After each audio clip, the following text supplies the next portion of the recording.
साथियों, तुंदी सरकार ते तुंदे मुद्दे कार्यक्रम च तुंदा मता मता स्वागत। मते सारे ग्रां अजे ऐसे ने जिथे पानी की कमी है। अगर 2007-8 को लिए हुण थोड़ी गल करचे ते जेडे उसले हैंड पंप लगे है ना, तो मती जगह पर बंद पे कुते कुते ठीक करवाए, कुते कुते नहीं होए। खास करिए कंडी दे ते पहाड़ी इलाके जेडे उत्थे पानी की बड़ी ज्यादा किल्लत है। असें एक मुद्दा चुकिया हा खौड़ विधान सभा च पंचायत नाथल बट्टल जिहड़ा एरिया उत्थों का कि 2008 दे विच उत्थे एक हैंड पंप लगे दा हा जिहड़ा खराब पेदा हा। 3-4 ग्रां जिहड़े उस केड़े पानी का इस्तेमाल करते, पीने के पानी की किल्लत बड़ी ज्यादा। तुस खौड़ विधान सभा च मते सारे ग्रां ऐसे जिथे पानी नहीं है। अखनूर च भी है, मैरा मांदरा तो उपरला पासे चली जाओ उत्थे भी दिक्कत है। नगरोटे दी मतियां सारियां विधान सभा पंचायतां ने जिथे पानी की पीने की दिक्कत है। सांबे दियां, विजयपुर दियां हर जगह एक हाल है, पीने के पानी की कमी है। PHE का पानी हर जगह नहीं पुजेदा, छड़ियां पाइपां कई जगह पेदियां कई जगह नहीं।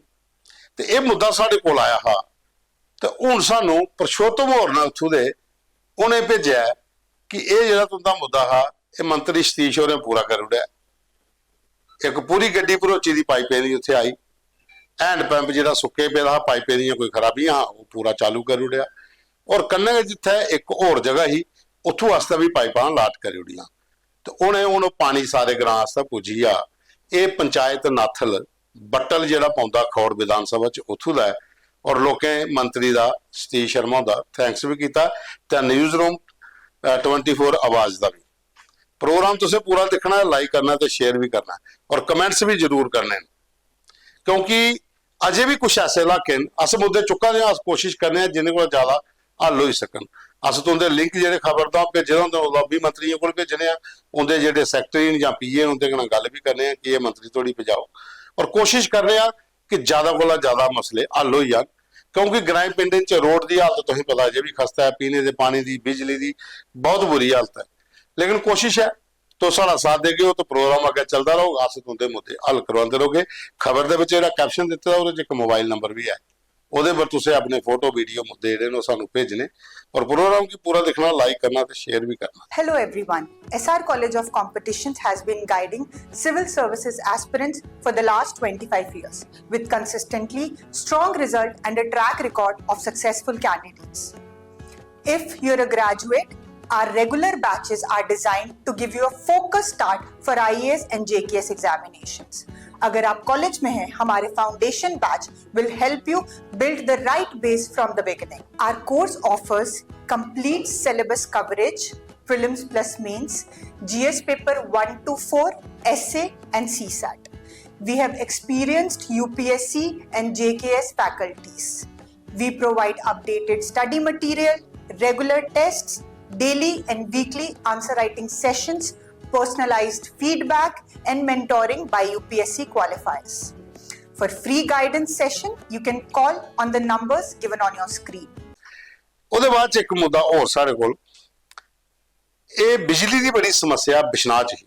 ਬਿਸ਼ਨਾਹ ਦਾ ਅਰਨੀਆ ਜਿੰਨੇ ਵੀ ਗ੍ਰਾਮ ਪਾਉਂਦੇ ਨੇ, ਬਿਸ਼ਨਾਹ ਟਾਊਨ, ਅਰਨੀਆ ਟਾਊਨ 3-3 4-4 ਘੰਟੇ ਦਾ ਕੱਟ ਲੱਗਾ, ਕਿਉਂਕਿ ਇੱਕੋ ਬਿਜਲੀ ਦਾ ਪਾਵਰ ਸਟੇਸ਼ਨ ਹੈ, ਗ੍ਰਿਡ ਸਟੇਸ਼ਨ ਹੋਇਆ ਲਲਿਆਣਾ, ਜਿੱਥੋਂ ਸਾਰੇ ਬਿਜਲੀ ਜਿਹੜੀ ਹੈ ਉੱਥੋਂ ਡਿਸਟਰੀਬਿਊਟ ਹੁੰਦੀ ਹੈ। ਉੱਥੇ ट्रांसफार्मर फकोई है पिछे, ਉਹਦੇ कन्नै ज़्यादा दिक्कत होन आई ही। लेकिन 50 MVA का ट्रांसफार्मर लग्या बड़ा ललियाना ग्रिड स्टेशन च, ਉਹਦਾ उद्घाटन लोकल MLA BJP ਦੇ ਜਿਹੜੇ डॉक्टर राजीव भगत उन्हें किया। उनके कन्नै डिपार्टमेंट के अधिकारी भी है। ਹੁਣ ललियाना ग्रिड स्टेशन 150 MVA की क्षमता हुई है, यानी कि ਹੁਣ बिजली के कट बिशनाह च नहीं लगने ਜਿਹੜੇ ਪਹਿਲਾਂ लगातार लगते आ रहे। 150 MVA बहुत ज्यादा होती है।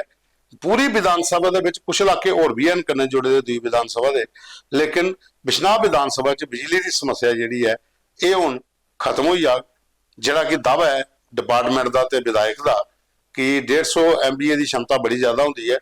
अगर प्रॉपर सप्लाई चले बिजली की तो लोगों की दिक्कत नहीं आएगी। तो ये साढ़े कोल वीडियो भी आए दिन उत्थों दे कि विधायक राजीव भगत होर पुजे उद्घाटन करन, उहदे कन्नै जिहड़े एक्सीएन डिपार्टमेंट के राजेश कुमार, AWE रमनीक सिंह, ਉਹਦੇ ਬਾਅਦ ਚ ਪੂਰਬ ਸਰਪੰਚ ਤਰੇਵਾ ਦੀ ਬਲਵੀਰ ਕੌਰ, ਉਹਦੇ ਇਲਾਵਾ ਮੰਡਲ ਪ੍ਰਧਾਨ ਸਲੈੜ ਦੇ ਅਭਿਸ਼ੇਕ ਤੇ ਬਾਕੀ ਪੰਚ ਕਾਕੂ ਰਾਮ ਜਾਂ ਜਿਤਨੇ ਵੀ ਲੋਕ ਅੱਗੋਂ ਪੁੱਛੇ ਦੇ ਲੋਕਲਸ, ਕਾਫੀ ਜ਼ਿਆਦਾ ਲੋਕ ਇਕੱਠੇ ਹੋਏ ਦੇ ਉੱਥੇ। ਔਰ ਬਕਾਇਦਾ ਜਿਹੜੇ ਵਿਭਾਗ ਦੇ ਇੰਜੀਨੀਅਰ ਹੈ ਉਹਨੇ ਇਹਦੇ ਪੂਰੇ ਬਾਰੇ ਚ ਤਕਨੀਕੀ ਵਿਸਤਾਰ ਚ ਵੀ ਦੱਸਿਆ ਕਿ 50 MVA ਦਾ ਫਾਰਮ ਜਿਹੜਾ ਟਰਾਂਸਫਾਰਮਰ ਜਿਹੜਾ ਉਹਨੇ ਲੱਗਾ ਹੈ ਤੇ 150 MVA ਹੋਈ ਆ ਪੂਰਾ ਲੁਧਿਆਣਾ ਗ੍ਰਿਡ ਸਟੇਸ਼ਨ, ਤਾਂ ਕਿ ਸਾਰੇ ਗ੍ਰਾਈਂ ਦੀ ਬਿਜਲੀ ਦੀ ਆਪੂਰਤੀ ਪ੍ਰਾਪਰ ਹੋ ਸਕੇ, ਕੋਤੇ ਵੀ ਜ਼ਿਆਦਾ ਲੋਕਾਂ ਦੀ ਦਿੱਕਤ ਨਹੀਂ ਆਵੇ ਪਹਿਲੇ ਜਿਹੀਆਂ ਆਵਾਦੀ। ਤੇ ਵਿਧਾਇਕ ਹੋਰੇ ਵੀ ਇਹਦੇ ਪਰ ਡਿਪਾਰਟਮੈਂਟ ਦਾ ਵੀ ਥੈਂਕਸ ਕੀਤਾ ਔਰ ਲੋਕਾਂ ਨੂੰ ਅਸ਼ੋਰ ਕੀਤਾ ਕਿ ਐਸੇ ਜਿਹੀਆਂ ਸਰਕਾਰ बनने का बाद तुंदे ने गल की थी कि एक ट्रांसफार्मर बड़ा इत्थे चाहिए और जिस कंपनी ने उत्थे लाया उनके कन्नै गलबात करिए डिपार्टमेंट ने 50 MVA का लाया तो हुण 150 MVA की जिहड़ी है ये क्षमता बिश्नाह ललियाना जिहड़ा ग्रिड स्टेशन है ਉਹਦੀ ਹੋਈ ਹੈ ਤੇ ਉਹਨੇ ਦੇ ਕੰਨੇ ਗਏ ਲੋਕਾਂ ਦੀ ਸ਼ਾਇਦ ਰਾਤ ਦੇ ਦਿਨ ਲੱਭਣ ਕਿਉਂਕਿ ਗਰਮੀ ਉਮਸ ਬੜੀ ਹੈ ਤੇ ਬਿਜਲੀ ਦੀ ਬੜੀ ਸਮੱਸਿਆ ਵਿਸ਼ਨਾਹ ਚ ਹੁੰਦੀ ਉਹਦੇ ਪਰ ਸ਼ਾਇਦ ਥੋੜਾ ਜਿਹਾ ਹੁਣ ਫਰਕ ਪਏਗਾ। वादे किए थे और उनके वादे पूरे करके जब तक नहीं कर सकते उनकी सैलरी करके वो अपने 9,000 से आइटम कुछ नहीं बनता उनकी जैनुअन है जो सरकार से अपील करूँगा कि उनकी जो जैनुअन वाहन उसको जल्द से जल्द पूरा किया जाए। और खासतौर पर जो मेरे बॉर्डर के लोगों किसान को किसान भाइयों को प्रॉब्लम आ रही थी अब उनको उससे निजात मिल जाएगी और अपनी मैं आम जनता से अपील भी करूँगा कि वो टाइम पे टाइम अपना जो बिल आते हैं बिल भी जमा करें क्योंकि अगर आपको बिजली चाहिए तो बिल भी देना पड़ेगा और खासतौर पर ऐसे लोग बस कंप्लेंटें आती हैं जिनके बिल बढ़ जाते हैं। ਉਹਦੇ ਬਾਅਦ ਚ ਇੱਕ ਵੀਡੀਓ ਸਾਹਿਬ ਕੋਲ ਮੇਂਡਰ ਦਾ ਪੁੰਛ ਮੇਂਡਰ ਚ ਯੂਥ ਲੀਡਰ ਨੇ ਚੌਧਰੀ ਐਜ਼ਾਜ਼ ਅਹਿਮਦ ਕੋਹਲੀ ਉਹਨੇ ਮੇਂਡਰ ਦੀ ਪੰਚਾਇਤ ਪਠਾਣਾ ਤੀਰ ਦਾ ਦੌਰਾ ਕੀਤਾ ਔਰ ਉੱਥੋਂ ਦੀ ਹਾਲਤ ਤੁਸੀਂ ਦਿਖੀ ਲਓ ਵੀਡੀਓ ਚ ਕਿ ਰੋਡ ਜਿਹੜੇ ਨਾ ਬਿਲਕੁਲ ਟੁੱਟੇ ਦੇ ਜਦਕਿ ਲੋਕਲ MLA ਉੱਥੇ ਜਿਹੜੇ ਮਿਨਿਸਟਰ ਵੀ ਹਨ ਜਾਵੇਦ ਰਾਣਾ ਤੇ ਇਸ ਪੂਰੀ ਪੰਚਾਇਤ ਦੇ ਵਿੱਚ ਬਿਜਲੀ ਪਾਣੀ ਤੇ ਰੋਡ ਦੀ ਬੜੀ ਜ਼ਿਆਦਾ ਸਮੱਸਿਆ ਹੈ ਔਰ ਕਾਫੀ ਲੋਕ ਜਿਹੜੇ ਲੋਕਲ ਜਿਹੜੇ ਉਹਦੇ ਨਾਲ ਇਕੱਠੇ ਹੋਏ ਮਿਲੇ ਔਰ ਆਪਣੀ ਸਮੱਸਿਆਵਾਂ ਦੇ ਬਾਰੇ ਚ ਉਹਨੇ ਦੱਸਿਆ ਔਰ ਉਹਨੇ ਅਸ਼ੋਰ ਕੀਤਾ ਕਿ ਉਹ ਸਰਕਾਰ ਤੱਕ ਇਹ ਗੱਲ ਪਹੁੰਚਾਉਣ ਤਾਂ ਕਿ ਇਸ ਇਲਾਕੇ ਕਿ ਜਿਹੜਾ ਇਗਨੋਰ ਕੀਤਾ ਗਿਆ ਹੈ ਉਸ ਦੇ ਬਾਰੇ ਚ ਉਹ ਇੱਥੇ ਜਿੰਨੀ ਵੀ ਸੁਵਿਧਾ ਮਿਲ ਸਕਦੀ ਹੈ ਉਹਦੀ ਉਹ ਟਰਾਈ ਕਰਨ ਮੇਂਡਰ ਦੇ ਵਿੱਚ ਖਾਸ ਕਰੀਏ ਪਠਾਣਾ ਤੀਰ ਇਲਾਕਾ ਕਿਉਂਕਿ ਇਸ ਇਲਾਕੇ 'ਚ ਜਿਵੇਂ ਅਸੀਂ ਪਹਿਲਾਂ ਵੀ ਇੱਕ ਵਾਰੀ ਖਬਰ ਚਲਾਈ ਕਿ ਉੱਥੇ ਐਕਸ ਵਾਈਸ ਚਾਂਸਲਰ ਨੇ ਸਹਿਜਾਦ ਮਲਿਕ ਔਰ ਜਿਹਨੇ ਬਾਰਡਰ ਏਰੀਆ ਡਿਵੈਲਪਮੈਂਟ ਕਾਉਂਸਲ ਬਣਾਈ ਦੀ ਹੈ ਉਹ ਵੀ ਲਗਾਤਾਰ ਮੇਂਡਰ ਦੇ ਵਿੱਚ ਬੰਕਰਿੰਗ के लिए है स्कूलों की इमारतें के लिए है लगातार वो अपने दौरे करा दें और सरकार की चेता दें कि इतने कोई डिवेलपमेंट नहीं हुआ दी। मेंढर विधानसभा एक ऐसी है जिथे लगातार नैशनल कॉन्फ्रेंस के विधायक जावेद राणा जिहड़े जितते आए ने इस बारी वो मंत्री भी हैं। हालांकि कुछ इलाके ऐसे हैं जिहड़े बड़े ज़्यादा पिछड़े थे उत्थे काम भी होए लोग जिहड़े मैसेज भेज दें कि मते सारियां पंचायतें काम होए लेकिन कुछ इलाके अजे भी हैं जिथे स्कूलों की व्यवस्था ठीक नहीं है पीने के पानी की भी नहीं है तो रोडें की बड़ी बुरी हालत है। तो ये जिहड़ा पठाना तीर वाला इलाका इत्थे एजाज अहमद कोहली जिहड़े गए थे इनते कन्नै लोकें मिली है तो दस्सिया कि इस इलाके की भी थोड़ी सुध लैती जा। लेकिन मैं इस चीज ते हैरान हाँ कि एडमिनिस्ट्रेशन जिहड़ी है लापरवाह और नाअहल एडमिनिस्ट्रेशन। वीडियो साहब ना मुखातब करूंगा इस तरफ कि वीडियो साहब तमके करें कि पंचायत के अंदर अपना सेक्रेटरी ने भेजे वो सेक्रेटरी चंदो करना शुरू कर ले एक फोटो बनाने को चंदो करना शुरू कर ले। अफसोस की बात है ये बहुत सारे लोग है इन्होंने ऑफ रिकॉर्ड मैंने यह चीज दसी है कि जनाब पंचायत सेक्रेटरी ने जरा वे के करने लगे चंदो करने लगा पैसा लेना फोटो बनाने को। और सबसे बड़ी हैरानगी की बात यह कि हम इलाका का लोग वोट देगा एक सरपंच ना बनावा वो सरपंच मदद करे वो पंच मदद करे कि हाँ जी दियो जी सेक्रेटरी साहब की और सेक्रेटरी साहब ने तनख्वाह देने गवर्नमेंट रुपये 70-80 हज़ार वो इसी चीज को दे कि तुम जाकर लोगों की जियो टैग करो उन्हें ऑनलाइन करो जिसमें मकान दिया नहीं था। मेरी रिक्वेस्ट रहेगी SDM मेंढर साहब से वीडियो साहब से कि आप इस पे एक इंक्वायरी बिठाएं कि कितने लोगों से पैसे लिए गए हैं और कितने लोगों को छोड़ा गया है इन्होंने रजिस्ट्रेशन करने से छोड़ा गया है। और उसके बाद जो मेन टॉपिक है वो यही है कि हमारी जो ये रोड है महकमा PWD है जो इसमें संजीदा हो एक हफ्ते के बाद हम बड़े पैमाने में एहतजाज।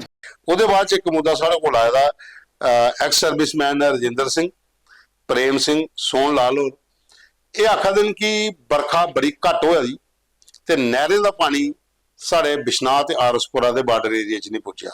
ਇਹਨੇ ਕਾਉਂਸਲ ਬਣਾਈ ਦੀ ਹੈ ਬਾਰਡਰ ਡਿਵੈਲਪਮੈਂਟ ਕਾਉਂਸਲ BDC ਉਹਦੇ ਇਹ ਚੇਅਰਮੈਨ ਨੇ ਉਹ ਆਖਾ ਦਿਨ ਕਿ ਅਜੇ ਵੀ ਮਤੇ ਸਾਰੇ ਇਲਾਕੇ ਸਾਰੇ ਐਸੇ ਨੇ ਜਿੱਥੇ ਮਾਈਨਰ ਜਿਹੜੇ ਨਾ ਉਹਦੇ 'ਚ ਪਾਣੀ नहीं आता। कुछ जगह पर बाराबंदी के कारण पानी घट पुजदा तो कुछ जगह पर माइनरें पर अतिक्रमण ज्यादा हो जाता पुलियां बनी दी सफाई नहीं होई दी ਤੇ ਪਾਣੀ ਟੇਲ ਐਂਡ ਥੋੜੀ ਪੁੱਜਾ ਦਾ ਨਹੀਂ ਹੈ। ਬਰਖਾ ਘੱਟ ਹੋਆ ਦੀ ਤੇ ਮਤੀ ਸਾਰੀ ਜ਼ਮੀਨ ਜਿਹੜੀ ਹੈ ਇਸ ਲਈ ਉਹ ਬੰਜਰ ਪਈ ਦੀ ਹੈ ਕਿ ਬਰਖਾ ਜਾਂ ਤੇ ਜ਼ੋਰਾਂ ਦੀ ਬਰਖਾ ਲੱਗਾ 2-4 ਦਿਨ ਤੇ ਉੱਥੇ ਪਾਣੀ ਪੁੱਜਿਆ ਤੇ ਲਾਭ ਲੱਗੀ ਆ ਤੇ ਉਹਦੇ ਬਾਅਦ ਫਿਰ ਪਾਣੀ ਚਾਹੀਦਾ।